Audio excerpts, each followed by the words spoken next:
here. I'll have the pleasure next to introduce to you Joanna Lilley. Joanna has an MLit degree in creative writing from universities of Glasgow and Strathclyde and is a Humber School for Writers graduate. She's on the board of the New Yukon Word Society, which aims to support the cultural industry for word arts. And her website, if you want to know more about her poetry and follow up a little bit after you hear her presentation today, is joannalilley.com. That's JoannALLEY.com. So please join us in welcoming all the way from Whitehorse, Yukon. And I'd actually, just as a aside, say it's almost better that it's virtual today because you wouldn't have gotten into the Juneau airport today, Joanna, with the weather today. But all the way from Whitehorse, Yukon, here is Joanna Lilley. Fantastic. Thanks so much, Andy, for that lovely introduction. It's really fantastic to join you all here from Whitehorse, where it sounds like we have slightly better weather than you do at the moment, but we are still getting a bit more snow, so it's certainly still winter here. So Whitehorse is just 110 miles up the road from Skagway.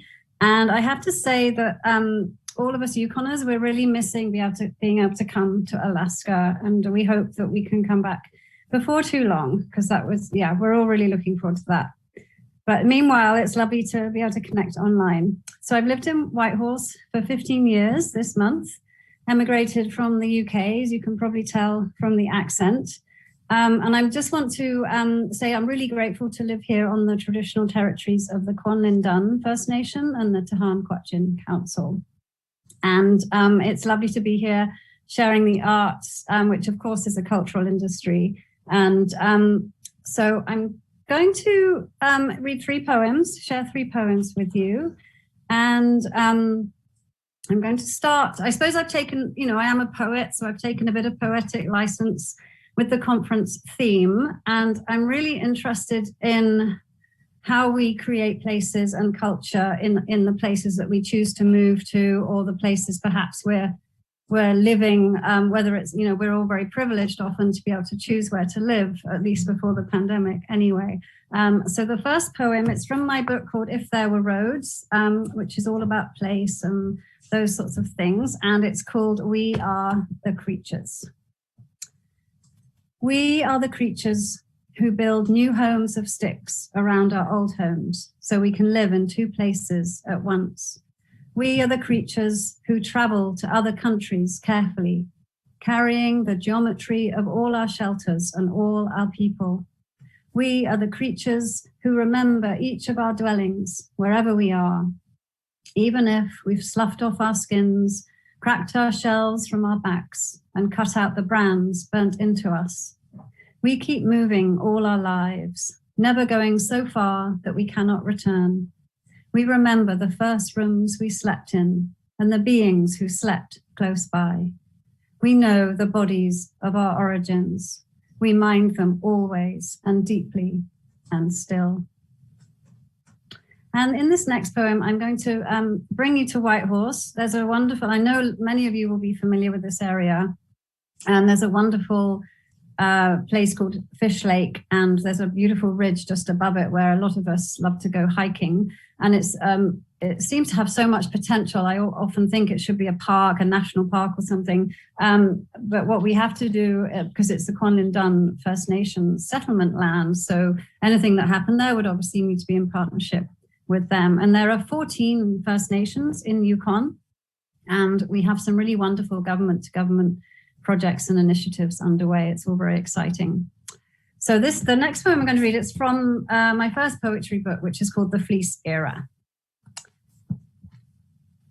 Fish Lake Ridge, a very, very inventive title.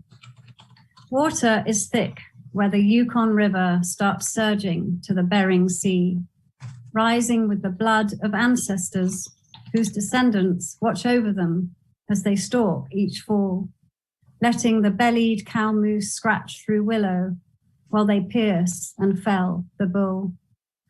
On Fish Lake Ridge, this other people's land, I stand on silver granite, dry with lichen. Stepping to the liquid view, I startle a ptarmigan, rising low to cling to camouflage. Liver of vitamin A, breast of vitamin B.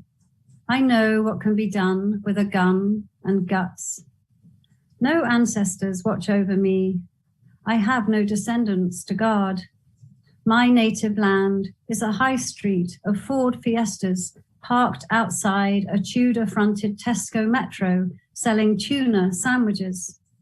My territory is bounded by a fence my father creosotes every second summer.